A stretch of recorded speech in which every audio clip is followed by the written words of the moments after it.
Hello दोस्तों, स्वागत है आपके अपने चैनल टेक सेविल में। दोस्तों, छत डालने से पहले क्या क्या इंपॉर्टेंट चीज़ें हमारे छत में चेक करनी होती है, जिससे कि हमारे आगे आने वाले दिनों में छत में किसी तरह की क्रैक की समस्या ना हो और हमें कोई बड़ा नुकसान भी ना हो। तो मैं यहाँ कुछ इंपॉर्टेंट आपको 5 से 6 टिप्स बताऊँगा, जो कि आपको छत डालने से पहले ज़रूर चेक कर लेना चाहिए। अगर आप इन बातों को ध्यान रखेंगे तो आप भी बहुत बड़े नुकसान से बच सकते हैं। तो दोस्तों, सबसे पहला जो इम्पोर्टेंट पॉइंट हमारा होता है, जो कि हमें चेक करना होता है छत में, कि जब सरिया आप छत में बंधवा लेते हैं, यानी जब आपका सरिया का काम पूरा हो जाता है, तो आपको सबसे पहले सरिया देख लेना है कि जहाँ भी आप क्रैंक तोड़े हैं, जैसे कि आप देख रहे हैं यहाँ क्रैंक दिया जा रहा है, तो क्रैंक प्रॉपर जो है जैसे बीम पे आप देख रहे हैं कि वहाँ चढ़ा हुआ है, तो वो बीम से टाई है कि नहीं, यानी कि वो जो क्रैंक है उसका पूरा सपोर्ट दिया गया है कि नहीं, बीम अपने जो क्रैंक है वो अपने पोजीशन पे खड़ा है कि नहीं। अगर वो क्रैंक आपका बहुत बार देखा जाता है कि चलने से सरिया वालों को, या फिर ट्रॉली चलती है, या अगर अच्छे से नहीं बंधा हुआ है तो वो वहाँ पे झुक जाता है, यानी कि वो टेढ़ा हो जाता है, तो फिर वो क्रैंक का मतलब ही नहीं रहा।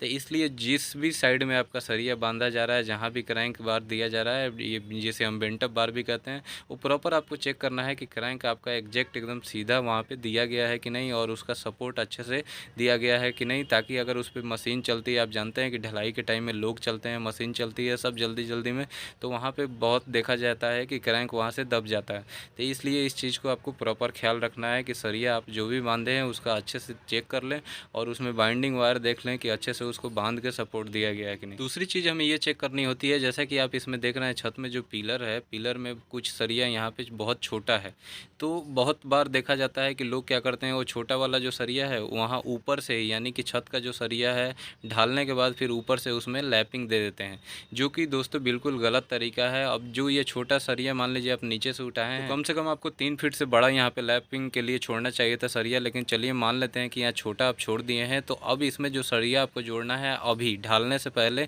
आप बीम का जो नीचे वाला पोर्शन है, यानी उतना बड़ा आप लैपिंग सरिया इसमें डाल दें एकदम नीचे से, और तब उसको आप उसके एक साथ छत के ढलाई और बीम का ढलाई हो उसके साथ वो जाम हो जाएगा, तो वो आपको बहुत मजबूती देगा कॉलम को। तो ये गलती आपको नहीं करना है कि जितने भी पिलर में छोटे छोटे सरिया हैं उसको ऊपर से नहीं लैप देके आपको पूरा वो नीचे तक, बीम के नीचे तक वो चला जाए, उतना आपको लैपिंग वाला सरिया डालना है। और बहुत बार ऐसा देखा जाता है, जैसे आप देख रहे हैं इसमें कि 16 का सरिया यहाँ पे कॉलम में दिया गया है। अब लोग क्या करते हैं कि ऊपर जाके उसमें 10 का या 12 का सरिया डाल देते हैं, तो आप ऐसा ना करें। अगर आपका 16 का पिलर है तो आपको कोशिश करना चाहिए कि 16 mm डाई का ही सरिया इसमें लैप किया जाए। अगला बहुत इंपॉर्टेंट पॉइंट है, जो कि आपको बहुत ज़्यादा ध्यान देना है, वो होता है कि सरिया बांधने के बाद कवर ब्लॉक लगाना। तो यहाँ जैसा आप देख रहे हैं कि 20 mm का ये सफ़ेद कलर का दिख रहा है, ये कवर ब्लॉक आपको आसानी से मार्केट में मिल जाती है, आप ले सकते हैं। और कभी कभार देखिए, मैं बता देता हूँ, अगर आपको कवर ब्लॉक मार्केट में नहीं मिलती है तो आप जो मार्बल का छोटा टुकड़ा जो होता है, जितने टुकड़े होते हैं वो मार्बल का टुकड़ा भी आप उसमें यूज कर सकते हैं। आपको क्या करना है कि जितना भी सरिया है छत का, सरिया के नीचे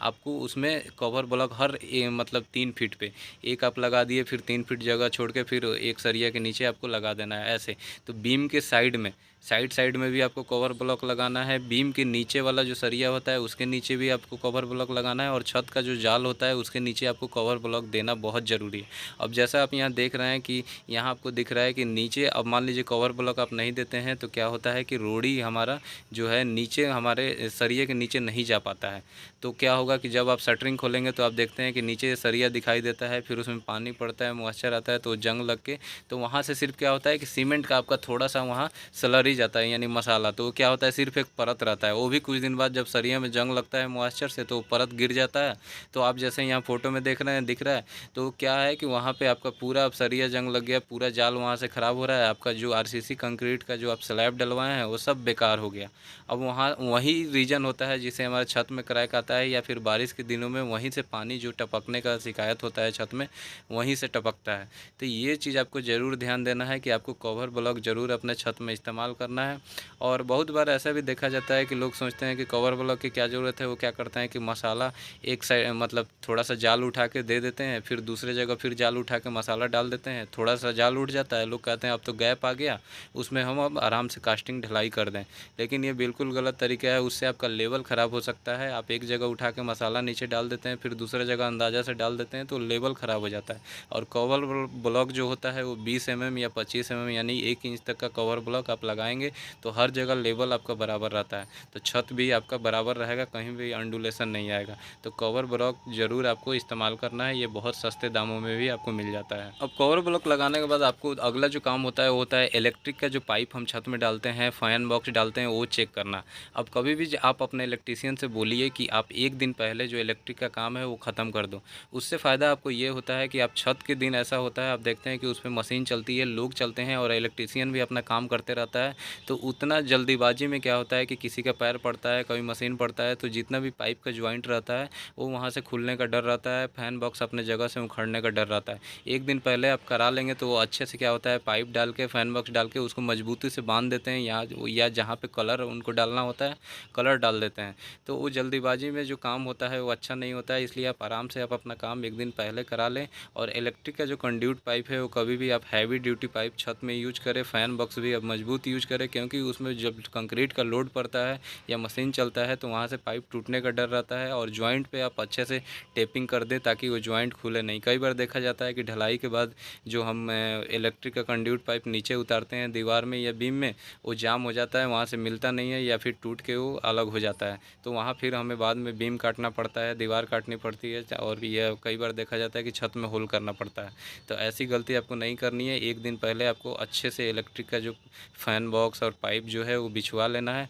और आपको कोशिश करना है कि पाइप जो है एक साथ एक चिपका के 4-5 पाइप जैसे उतारा जाता है वैसे नहीं उतारना है। 2 पाइपों के बीच में आपको कम से कम 1 इंच का गैप रखना है ताकि मसाला जो है कंक्रीट उसमें बीच में जाए। हम तो इससे हमें फ़ायदा ये होता है कि हमारा छत प्रॉपर वहाँ पे मजबूत होगा और जो पाइप है वो अच्छे से जाम भी होगा और हमारे छत में कभी किसी तरह का वहाँ पे कमज़ोर होने का शिकायत नहीं रहेगी। इतना काम करने के बाद जो अगला इम्पोर्टेंट काम ये होता है कि जब आप पाइप का टुकड़ा काटते हैं तो उस पर गंदगी फैलता है, कवर ब्लॉक लगाते हैं, सरिया का बहुत सारा तार छूट जाता है, या प्लाई बोर्ड काटते हैं शटरिंग वाले तो वहीं पे उसके डस्ट छोड़ देते हैं, यानी टुकड़े छोड़ देते हैं, या कई बार होता है कि प्लाई बोर्ड पे आप देखते हैं मिट्टी लगी हुई रहती है। तो ये ऐसे काम आपको नहीं करना है। आपको ढलाई से 1 दिन पहले उसको पानी मार के अच्छे से प्लाई बोर्ड की सब साफ़ सफाई कर लेनी है, क्योंकि अगर वहाँ मिट्टी जमा रहेगा और आप उसी पे कंक्रीट और सीमेंट आप उसमें मसाला डालेंगे छत में, तो क्या होता है कि सीमेंट आपका मिट्टी के साथ अच्छे से बॉन्डिंग नहीं बना पाता है। तो वो क्या होगा कि वही वहाँ पे वीक हो जाता है, कमज़ोर हो जाता है आपका मसाला।